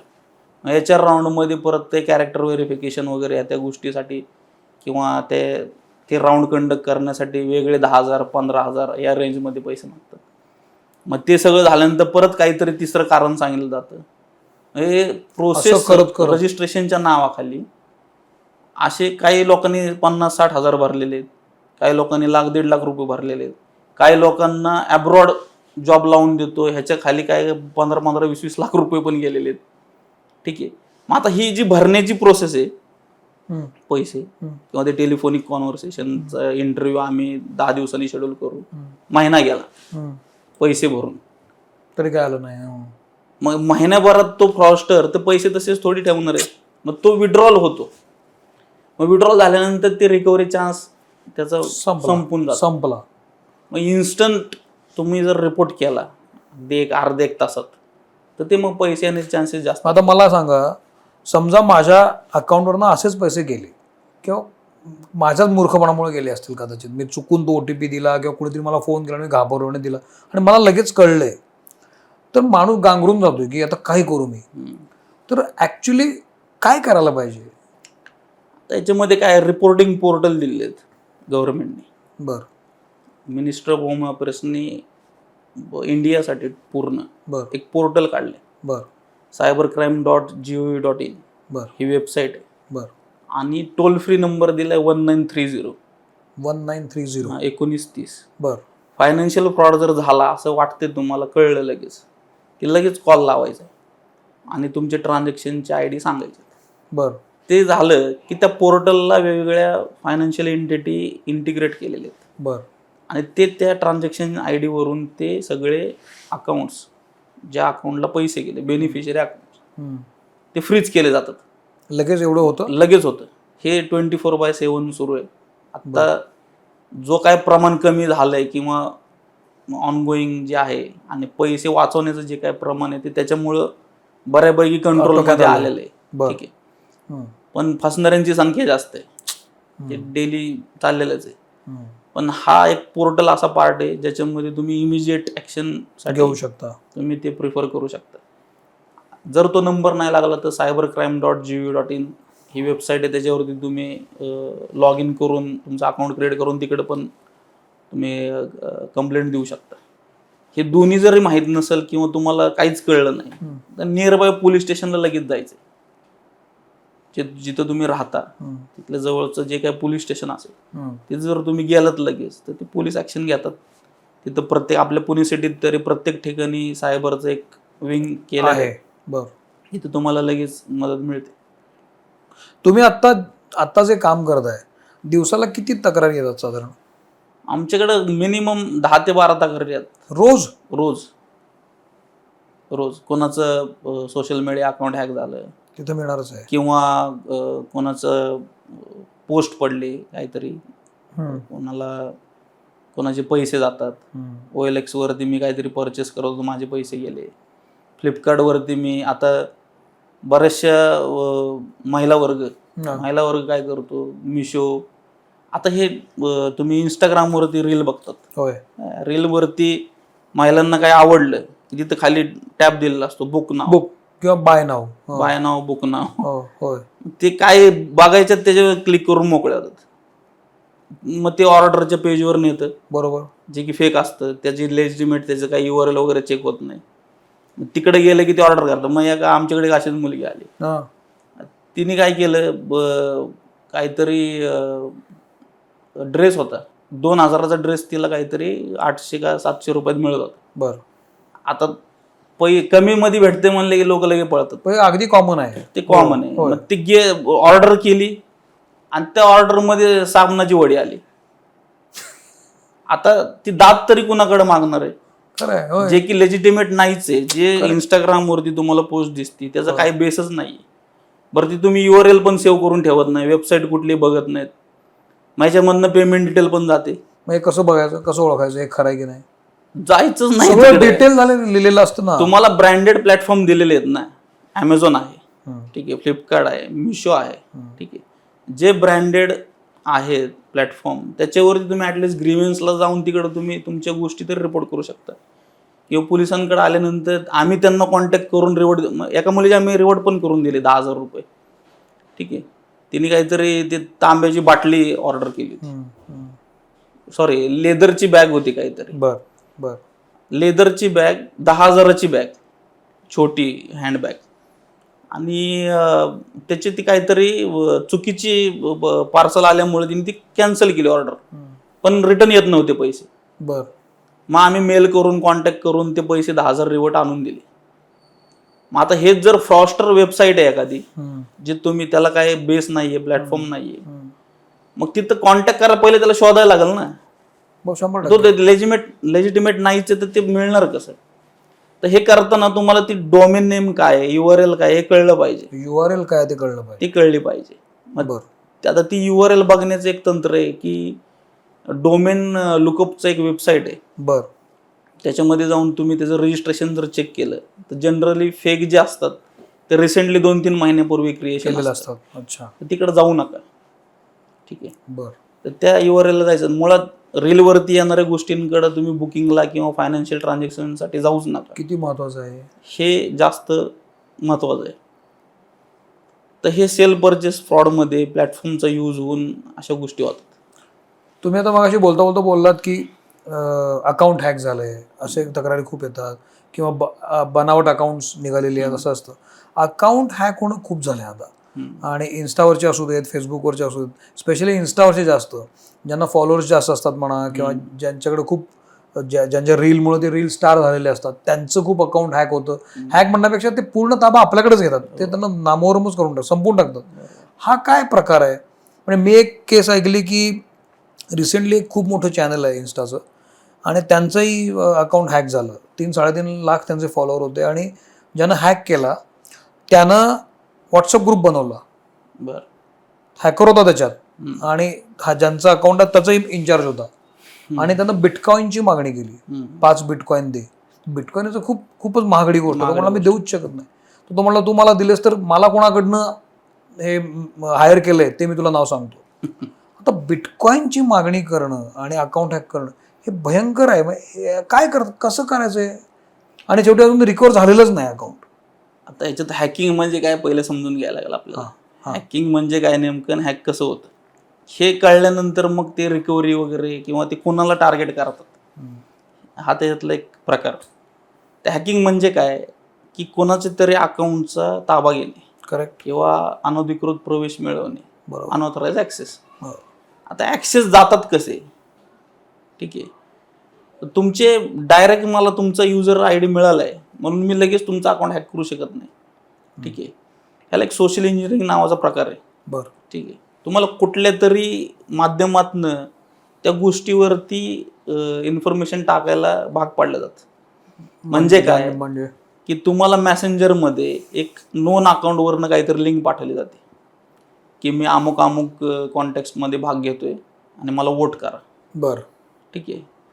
तर ती लिंक ती फिशी लिंक असते. त्याच्यामध्ये तुम्ही त्या मित्राला वोट करण्यासाठी ती लिंक क्लिक करता. मग ते कुठं घेऊन जातं तर लॉग इन पेजवरती, इंस्टाग्रामच्या लॉग इन पेजवरती. ओके. आणि इंस्टाग्रामच्या लॉग इन पेजवरती गेल्यानंतर आपण युजर ID टाकतो, पासवर्ड टाकतो आपलाच होय आणि ते ओके करतो. पण हे सगळं करत असताना आपण वरची URL बघत नाही. आता तुम्ही बघा की इंस्टाग्रामच्या लॉग इन पेजला वरती डोमेन नेम काय पाहिजे? Instagram.com. होय. ती नसते. ती जी लिंक आहे जी आपल्या शॉर्टनर लिंक करायला बिटली वगैरे वापरतो तिथं ती तशी लिंक असते जी की फेक एक लॉग इन पेज तयार केलेलं असतं ज्याचा एक सर्व्हर होस्ट असतो सो कॉल्ड हॅकर आणि त्याच्या ती सर्व्हरला इन्फॉर्मेशन आपण जी टाकतो ती तिकडे जाते. त्याला कळतं. आता इथं हॅकिंग आहे का? नाही. युजर स्वतः माहिती भरतोय. बरोबर. होय. फक्त अननोइंगली. करेक्ट. त्या जे लिंक जातीये ती लिंक गेल्यामुळं त्याला असं वाटते की हे जे आहे ते खरं आहे आणि तो फक्त त्या लॉग इन पेजवर फोकस करतो. म्हणजे कॅचच दिलाय आपण. हा, हे झाला हॅकिंगचा प्रकार. ठीक आहे. असेच हॅक होतात. आमच्याकडे जेवढे आजपर्यंत रिपोर्ट झाले ते असेच रिपोर्ट झालेले. ठीक आहे. लिंक थ्रू किंवा स्वतः OTP देणं किंवा पासवर्ड गेसेबल ठेवणं. अच्छा. आता बरेचशी लोक पासवर्ड काय ठेवतात? बायकोचं नाव @123, गर्लफ्रेंडचं नाव @123, पोराचं नाव, जन्मतारीख, गाडी नंबर आपण ऐकतो सगळं. हे जनरली हेच ठेवतात. ठीक आहे. पासवर्ड पिरियडिकली चेंज कुणीच करत नाही. ते पासवर्डचे नॉर्म्स अँड कंडिशन आहेत.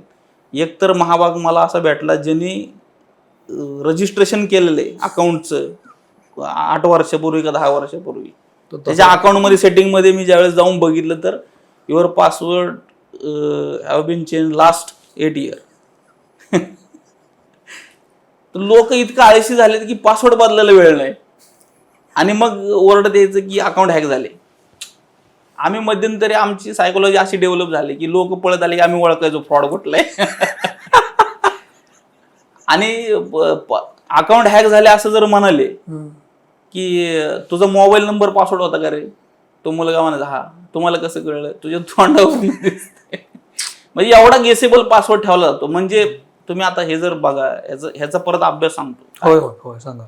की मी जर हॅकिंगला बसलो समजा, पण आम्ही आता हसतोय, अति झाला आणि हसू आला असं झालेलं आहे. Yes, म्हणजे याचा काही गैरसमज करून घेऊ नका. हा तर ही गमतीने का सांगतो, ही गोष्ट कळावी म्हणून सांगतो होय मी. होय ऍक्च्युअल सिरियस गोष्ट आहे. होय. पण हे लोक त्या गोष्टीकडे लक्ष देत नाही म्हणून अशा पद्धतीने ते सांगायला सांगत की ते होतं, हा. एंगेजिंग ठेवण्यासाठी. तर गेसेबल पासवर्ड रिलेटेड जर मी 100 ID घेतल्या इंस्टाग्रामच्या आणि रॅन्डम तपासत बसलो, मला एक 2-3 किंवा 4-5 दिवसांनी का होईना 100 मधले एक तरी अकाउंट असं लागेल ज्याला 2 स्टेप व्हेरिफिकेशन नसतं. ठीक आहे. त्यानंतर पासवर्ड एकदम गेसेबल असतो आणि त्याचा ID पब्लिक असतो. ID पब्लिक म्हणजे पब्लिक म्हणजे काय, त्याची प्रायव्हसी जी आहे ती पब्लिक असते. म्हणजे तुमचं अकाउंट इंस्टाग्रामचं त्याला 2 सिक्युरिटी मेजर्स आहेत. एक तुम्ही पब्लिक ठेवू शकता किंवा प्रायव्हेट ठेवू शकता. प्रायव्हेट म्हणजे काय, जेवढे तुमचे फ्रेंड्स आहेत तेवढेच फ्रेंड्स आहेत त्यांनाच ते कंटेंट दिसणार बरोबर. किंवा तिथनं काहीतरी डाउनलोड करू शकता. बरोबर. जसं फेसबुकला प्रोफाईल लॉक आहे. होय होय. ठीक आहे. ते जर पब्लिक ठेवलं तर ते सगळ्याला अवेलेबल दिसतं. ठीक. मग आता सगळ्याला अवेलेबल जी गोष्ट आहे ती हॅकरला पण आहे. बरोबर. तो तिकडनं तुमची सगळी इन्फॉर्मेशन घेऊ शकतो, तुमच्या अकाउंटची URL घेऊ शकतो, तुमचा फोटो डाउनलोड करू शकतो. ठीक आहे. तुमची इत्तमभूत माहिती जी तुम्ही रोज टाकताय, मिनिटाची माहिती तुम्ही अपलोड करताय. ठीक आहे. तर ती सगळी माहिती घेऊन त्याचं प्रोफाइलिंग केलं जातं. म्हणजे मी जर एखाद्या अकाउंटला टार्गेट करतोय, त्याचा प्रोफाईलचा जर अभ्यास केला तर मला जास्तीत जास्त 5 ते 10 दिवस लागतील पासवर्ड गेस करायला. किंवा सिक्युरिटी क्वेश्चन जर मी ब्रेक करायला गेलो तर मी कंटिन्युअसली फॉरवर्ड पासवर्ड करत गेला तर सिक्युरिटी क्वेश्चन पर्यंत जातो. आणि सिक्युरिटी क्वेश्चन जर क्रॅक केला तर तुम्हाला अकाउंटचा ऍक्सेस मिळतो. ठीक आहे. मिळू शकतो. ठीक आहे. मग आता ह्याच्यावरती जर अभ्यास करून बघितलं, जर मी एखाद्या मुलीचं अकाउंट घेतलं हॅकिंग करायला आणि सिक्युरिटी क्वेश्चन पर्यंत पोहोचलो आणि तिथं क्वेश्चन मध्ये सिलेक्ट केलेलं आहे what is your favourite colour, काय असतो फेवरेट कलर कॉमन, काय असलं लाल गुलाबी पिंक असलं. पिंक. हो पिंक. हो पिंक टाकलं किंवा रेड टाकलं तर दोन्ही पैकी एक तरी असणार लागतो गेसेबल. आता माणसं जिथं खरं बोलायचं तिथं बोलत नाहीत आणि जिथं बोलायचं नाही तिथं सगळं सांगून ठेवतात. म्हणजे सोशल मीडियावरती सगळी खरी माहिती टाकतात आणि जवळ बसलेल्या माणसाला खोटं बोलत राहतात. आई ग, हे तर तुम्ही म्हणजे सगळं निचोडच सांगितलं जगण्याचा. तर ते त्या सिक्युरिटी क्वेश्चन पर्यंत गेल्यानंतर आता तिथं असं पण मॅन्डेट नाही की तुम्ही कलरच टाकायचं. बरोबर. हो. तुम्ही काही टाकू शकता, काही वियर्ड काही टाकू शकता. मी जर तिथं त्या सिक्युरिटी क्वेश्चनला काहीतरी नरकासुर टाकलं समजा, काय करणार, वियर्ड तुम्ही तिथं आन्सर केलं ते गेसेबल नाहीये ना. तर असे तुम्ही तुमचे जर सिक्युरिटी पॅटर्न डेव्हलप केले की जे गेसेबल होऊ शकत. परवा फार एक गंमत झाली. अमेरिकेत माझे काही परिचित राहतात, त्यांच्याकडनं एक दिवस मला सकाळी मेसेज आला जेव्हा तिथं रात्र आहे की हॅलो हाऊ आर यू. आता माझा परिचित आहे, असा जनरल मेसेज येत नाही. आणि माझं एक तुझ्याकडे काम, हे इंग्लिशमधनं चाललं होतं, माझं तुझ्याकडे काम आहे, मला मदत करशील का. म्हटलं काय झालं, तर मला एक भारतात काही रक्कम पाठवायची आहे, हे इंग्लिशमधनं चाललं होतं, आणि प्लीज तू पाठवशील का एक 50,000 रुपये. आणि मला लक्षात आलं की हे काहीतरी प्रॉब्लेम आहे. मी मराठीत टाईप केलं काय प्रॉब्लेम झाला आहे, काहीच उत्तर नाही पुढे. सो तो जो हॅकर असेल कदाचित इंग्लिश असेल, त्याला मराठी देवनागरी माहीत पण नसेल. सो हे अवेअरनेस आहे की हे काहीतरी फिशी दिसतंय, जनरली समोर जाऊन असं बोलत नाही माझ्याशी. हा सेन्स ठेवायला पाहिजे आपण, असं मला वाटतं. सेन्स 100% हवा, कारण त्याचे तो जर नसेल तर जास्त फ्रॉड होणं म्हणजे तुमच्यासोबत 100% फ्रॉड होणार. म्हणजे काय, ते जमतारा सिरीजला नावच आहे सबका नंबर आहे का. म्हणजे ते कधी ना कधी तुमचा नंबर लागू शकतो, कारण प्रत्येकाला फिशी कॉल येत आहेत. त्यामुळे तुमचा सेन्स असणं गरजेचं आहे. या केसमध्ये यामध्ये जेव्हा अकाउंट हॅक होतात, युट्यूब इन्स्टा अकाउंट होतं, फेसबुक, तर काही वेळा रिकवर होऊ शकत नाहीत. हे कुठल्या स्टेजला जातं. आता ह्याचे रिकव्हरीचे चान्सेस कसे आहेत, इंस्टाग्राम किंवा फेसबुकनी त्यांच्या अकाउंटला रिकव्हरीचे ऑप्शन दिलेले आहेत. ठीक आहे. आता हे हॅकर हॅक करून काय करतात, तर त्याचा जो रजिस्टर ईमेल आयडी किंवा मोबाईल नंबर हे बदलतात, त्यांचा टाकतात. होय. आणि मग आपल्याला ते अकाउंट सुद्धा कधी कधी फाइंड आउट होत नाही. होय. तर त्या अकाउंटला तुम्ही रिकव्हरीचा जर चान्स असेल तर गेल्यानंतर तुम्हाला व्हिडिओ व्हेरिफिकेशन विचारलं जातं की युजर तोच आहे का. आणि ते व्हिडिओ व्हेरिफिकेशन जर सक्सेसफुली झालं तर तुम्हाला ऍक्सेस मिळतो, जरी त्याने पासवर्ड हे ईमेल आयडी किंवा मोबाईल नंबर जरी बदललेला असेल तरी. तर तेवढा एकच चान्स आहे व्हिडिओ व्हेरिफिकेशन करणं, त्याच्यावरती तुमचं अकाउंट रिकव्हर होऊ शकतं. अदरवाईज ते डिलीटच करावं लागतं टू अवॉइड मिसयूज. बापरे. आणि मग हे अकाउंट्स वापरतात कशासाठी, तर हे बिटकॉइनचं जे काही आता इन्व्हेस्टमेंट रिलेटेड फ्रॉड चालतात किंवा इलिगल ऍक्टिव्हिटी करायची आहे त्याच्यासाठी मग ते व्हॅनिटी नेम चेंज करून टाकतात. आणि त्याला ऑलरेडी असलेले फॉलोअर्स त्याचा यूज केला जातो. किंवा असं पण आम्ही काही गोष्टी बघितलेल्या आहेत, हे अकाउंट हॅक करून सेल परचेस सुद्धा होतात. अरे बापरे. का, आता ते जे फॉलोअर्स आहेत ते व्हॅनिटी नेम चेंज करून तिकडं तो फ्लो वळवला जातो. आमच्या पलीकडे याला सातारा रोडला एक मुलगा राहायचा आणि तो चांगले कंटेंट बनवत होता, जास्त शिकलेला नव्हता पण कंटेंट चांगले बनवायचा, डिवोशनल म्हणजे असे. तर ते त्याला सेम एक लिंक आली एका नंबरवरून की तुमच्या अकाउंटचं चांगलं जास्त दिसतंय, कंटेंट वगैरे चांगलं आहे आणि तुमच्या अकाउंटला बोनस पॉईंट मिळालेले ते रिडीम करा, खालच्या लिंकवरती हे करा, लॉग इन करा. त्यांनी त्याच अकाउंटची युजर आयडी पासवर्ड टाकून ते हे केलं, लॉग इन केलं. आता लॉग इन केल्यानंतर त्या अकाउंटवरनं त्याला जे फॉलोअर होते सगळ्यांना मेसेज चालले की मी मेडिकल इमर्जन्सीमध्ये मला पैसे पाठवा, अमुक अकाउंटला पाठवा, तमुक अकाउंटला पाठवा. मग त्यातला जो काही एक त्यांचे ते काही 4-5 मुलं होते कंटेंट बनवणारे, त्यांच्यातनं मला ही माहिती मिळाली की हे अकाउंट काय होतात की त्याचं व्हॅनिटी नेम चेंज केलं जातं. व्हॅनिटी नेम म्हणजे? व्हॅनिटी नेम म्हणजे प्रोफाईल दिसतंय ते. ओके, ठीक आहे. त्याच्या मागे एक आयडेंटिफायर असतो जो त्यांच्या सर्व्हरला असतो. बरं. आता या अकाउंटला फॉलोअर जास्त आहेत, 1000 पकडू आपण, आणि मी नाव चेंज केलं जर माझ्याकडे मला ते विकत घ्यायचंय. करेक्ट. ठीक आहे. आणि मी माझ्या चॅनलचं नाव दिलं काहीतरी, आई ते तुम्हाला फॉलोअर मिळाले ना. करेक्ट. होय. नाव तर चेंज झाले, बरोबर. त्यांना दिसताना वेगळं नाव दिसणार, तर ते जे नाव चेंज होतं त्याला व्हॅनिटी नेम म्हणतात. बरं. ठीक आहे. तर हे असं सेल परचेस चालतं.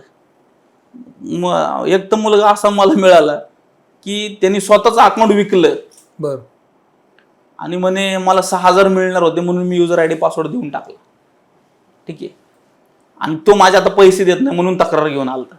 अरे बापरे. मग त्याच्याकडे नंबर होता त्या मुलाचा, त्या मुलाला फोन केला, म्हणजे तू असं असं केलं, हॅकिंग केलं. म्हणलं हॅकिंग नाही केलेलं मी. मग काय झालं तर म्हणे ह्याने मला 6000 रुपयाला विकलंय, मग तू का देत नाही? तर म्हणे मी समोरच्याला देणार होतो 9000 रुपयाला आणि माझे 3000 रुपये कमिशन, तर मग मी याला 6000 देणार होतो. आता समोरच्याने मला दिलं नाही पण मी त्याला युजर आयडी पासवर्ड देऊन टाकलाय. कोणाचा? थर्ड पार्टी याचा. आणि त्याच्यावरनं काहीतरी मग माल फंक्शन थोडं चालू होते. तर मग त्याला विचारलं हे काय प्रकार आहे? तर म्हणे की सोशल मीडिया अकाउंट पण फॉलोअर्स ज्याचे जास्त आहेत ते एकमेकांना विकतात. ठीक आहे. तर ह्याच्यामध्ये मग हॅकर घुसले, हॅक करायचं, घ्यायचं, मग जसे फॉलोअर तसे विकून टाकायचं. तर असा हा हॅकिंगचा एक ट्रेंड आहे. हा झाला हॅकिंगचा. आता या सगळ्यांमध्ये आता प्रेक्षकांना तुम्ही एक खबरदारीचे उपाय काय सांगाल? काय खबरदारी बेसिक घ्यायला पाहिजे? बेसिक खबरदारी सायबर क्राईम अवॉइड करण्यासाठी अशी की तुमचे सगळे सोशल मीडियाचे अकाउंट्स याच्यावरती मॉनिटरिंग हवं आहे. मॉनिटरिंग इन द सेन्स की तुमच्या सेटिंगमध्ये प्रायव्हसीचे ऑप्शन दिलेले, तर त्या प्रायव्हसीमध्ये आपला डेटा कोणाला दिसू नये. त्यानंतर सिक्युरिटीसाठी अकाउंट हॅक होऊ नये म्हणून 2 स्टेप व्हेरिफिकेशन आहे.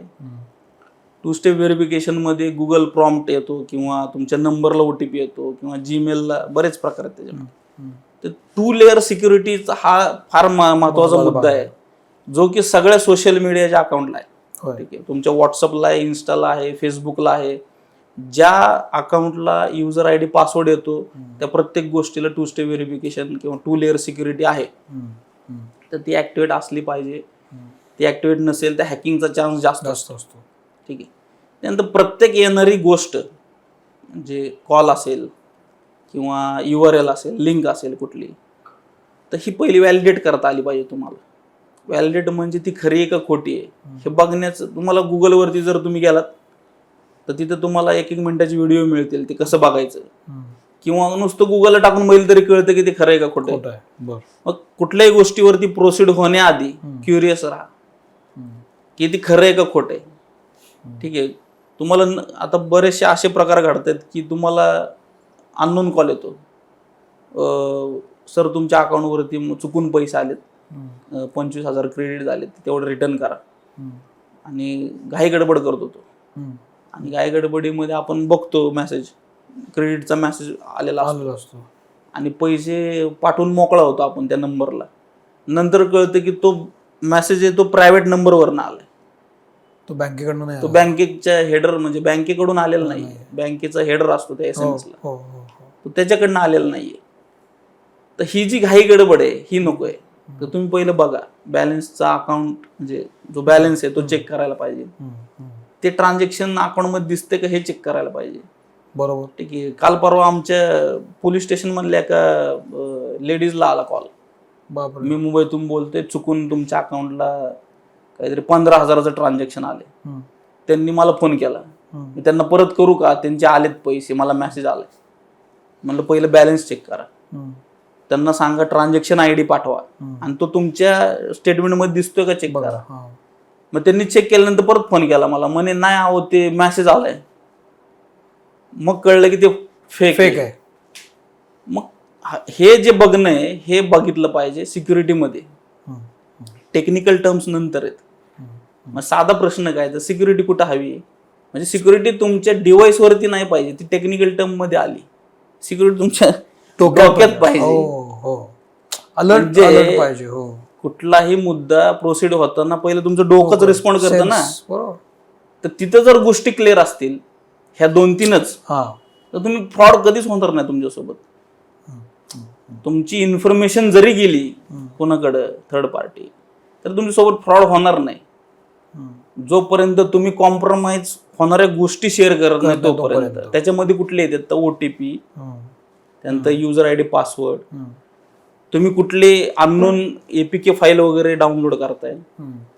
सध्या APK फाईलचा एक फ्रॉड जास्त चालू आहे, ज्याच्यामध्ये तुमच्या व्हॉट्सअपवरती किंवा व्हॉट्सअप ग्रुपमध्ये तुम्हाला एक फाईल येते, त्याच्यामध्ये लिहिलेलं असतं, किंवा एक नोटीस पण येते, RTO चलन. ठीक आहे, तुमच्या गाडीला एवढं एवढं हे पडलेलं आहे, बिल पडलेलं आहे RTOचं, याच्यावरती जावा, प्रोसीड करा आणि तुम्ही हे करा. किंवा तुमचं कार्ड ॲक्टिव्हेशनसाठी मग त्या बँकेच्या नावाने वेगवेगळे ॲप्लिकेशन येतात, PNB bank.apk फाईल किंवा SBI bank.apk फाईल, असे वेगवेगळ्या नावाने कस्टमाइज करून पाठवले जातात. आता त्या APK फाईलमुळे काय होतं, त्या APK फाईल जर डाउनलोड झाली, APK फाईल म्हणजे ॲप्लिकेशन्स, ते कसं ओळखायचं, तुमच्या व्हॉट्सअपवरती एखादी फाईल आली PDF नावाने आणि त्याच्या पुढे .apk लिहिले, ती ॲप्लिकेशन फाईल झाली. त्याच्यावरती क्लिक झाल्यानंतर काहीतरी डाउनलोड होतं, बरोबर, आणि ते ओपन होतं ॲप्लिकेशन. जसं ते ॲप्लिकेशन ओपन होतं तसं तुमच्या पूर्ण हँडसेटचा ॲक्सेस जातो फ्रॉडस्टरकडे. हा सध्या ट्रेंडिंग मधला फ्रॉड आहे, ज्याच्यामध्ये भरपूर पैसे चाललेत. आणि सिम्पल तुमचा अकाउंट जे काय आहे ते हॅक केलं जातं. कसं, ते ॲप्लिकेशन डाउनलोड झाल्यानंतर त्या प्रोग्राममध्ये असं काही स्क्रिप्ट लिहिलेली आहे, त्याच्यामुळं तुम्हाला जनरेट होणारे मेसेज ते ॲटो फॉरवर्ड लागतो. अरे बापरे. ठीक आहे, तर SMS फॉरवर्डिंग होतो फ्रॉडस्टरला.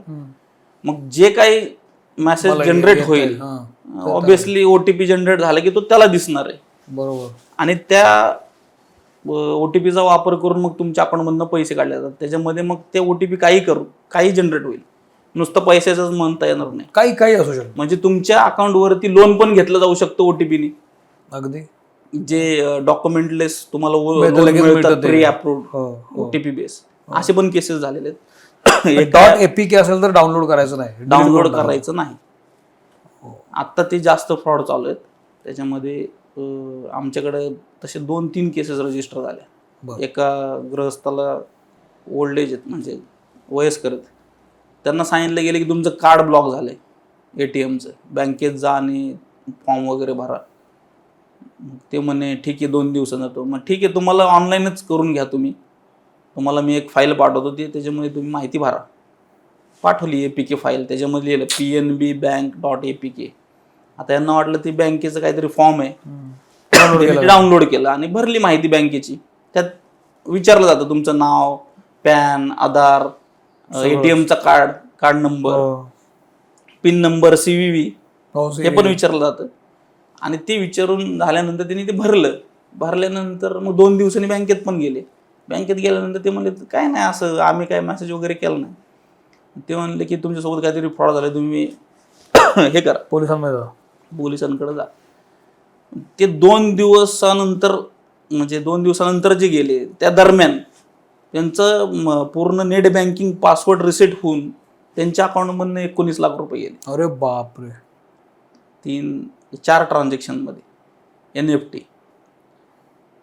आणि मग आम्ही ते ज्यावेळेस चेक केलं व्हॉट्सअपमध्ये, ते म्हणले अहो मी काहीच केलं नाही, मी कुठला OTP शेअर केला नाही, मी काहीच केलेलं नाही, कोणाला फोनवर माहिती पण सांगितली नाही. ऑब्विसली सांगितलं नाही, पण तुम्ही APK फाईल डाउनलोड केली आहे. अरे बापरे. मग लोकांची गल्लत ही पण होती की मी कुठलीही गोष्ट शेअर करत नाहीये पण फ्रॉड होतोय.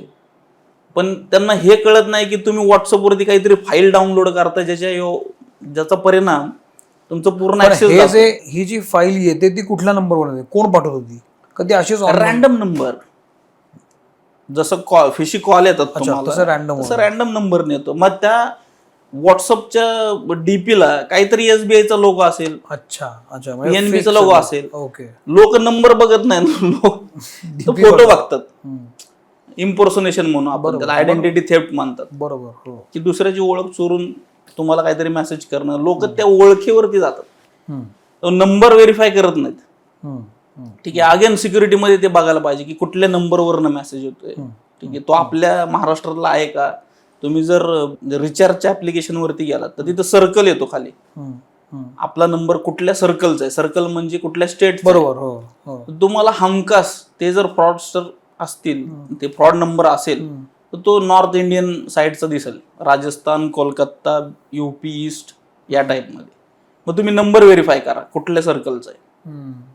ठीक आहे, नंतर URL चेक करा ती लेजिटिमेट आहे का किंवा रिडायरेक्ट होतीये का. ठीक आहे, किंवा कुठल्या तुम्ही बँकिंग पेजला जाताय ट्रान्झॅक्शनसाठी, तर तिथं ते स्टॅटिक पेज आहे का डायनामिक पेज. आता हे फार टेक्निकल गेलं की तिथं ते वेगळी इन्फॉर्मेशन टाकून बघा. ठीक आहे, म्हणजे बँकेची जर लेजिटिमेट पेज असेल तर तिथं ATM नंबरला नंबरच घेणार, टेक्स्ट घेणार नाही. तुम्ही जर हे फ्रॉडस्टर चेक केले पेजेस, फ्रॉड पेजेस, तर तिथं तुम्ही टेक्स्ट टाकला तर टेक्स्ट पण घेईल, कारण ते डिझाईनच रॉ डिझाईन झालेलं असतं. तर असं पण चेक करू शकता. बरेचसे याला चेकिंगचे वेगवेगळे आहेत प्रकार आहेत. मला तुम्ही आता सांगितलं त्याप्रमाणे मला ती साईट जरूर द्या, मी ती डिस्क्रिप्शन बॉक्समध्ये टाकतो. तुम्ही आता सांगितलं ना कुठलं ऍप्लिकेशन काय तुमच्याकडनं इन्फॉर्म मागत असत ते मी जरूर टाकतो. आणि महत्त्वाचा मुद्दा 1930 हा नंबर जो आहे, याच्यामुळे फ्रॉड झालं की लगेच तुम्ही संपर्क साधू शकता, हे मला फार महत्त्वाचं वाटतं. आणि APK तर फारच वेगळं आहे, म्हणजे काहीच न करता हळूच तुमच्या फोनमध्ये घुसतात. मला असं वाटतं की हे जे कदाचित ऐकताना कंटाळवाणं वाटत असेल, टेक्निकल गोष्टी आपल्याला ऐकायला आवडत नाहीत की अरे हे कोण करत बसणार, पण जी अमाऊंट जाते आहे बँकेतनं बाहेर आणि ज्या लाखांमध्ये जाते त्यापेक्षा हे केलेलं कधीही चांगलं असं मला वाटतं. थोडीशी काळजी घ्यायला लागेल, एक्स्ट्रा एफर्ट्स घालायला लागतील, पण त्यामुळं जर पायबंद बसणार असेल या सगळ्या फ्रॉडला तर ते आपल्याला करावंच लागणार आहे आणि ती काळाची गरज आहे. सो प्रसादजी, आवर्जून तुम्ही इथं आलात आणि महत्त्वाची आता जो ट्रेंड किंवा आता जे काय चालू ते सांगितलं त्याबद्दल खरंच आभार. कारण ग्राउंड लेवलवर काय सुरू आहे, तुमच्याकडे ज्या तक्रारी दाखल होतात पोलिसांमध्ये, तर त्या नेमका कशा प्रकारच्या असतात, पोलीस काय काम करत असतात, हे सगळं कळावं हा त्याचा मागचा उद्देश होता. आणि अल्टिमेटली जागरूकता येणं हाही महत्त्वाचा भाग आहे. थँक्यू व्हेरी मच, तुम्ही वेळ देऊन या गोष्टी सांगितल्या. जसा ट्रेंड बदलत असतो तसं आम्ही तुम्हाला पुन्हा पुन्हा बोलूच. नवीन ट्रेंड तुम्ही सांगा ज्यातून आपले लोक सजग होतील. पण काळजी घ्या, URL चेक करा, नंबर चेक करा आणि OTP पासवर्ड कोणाला देऊ नका. काळजी घ्या. थांबतो. भले ते घडो. थँक्यू.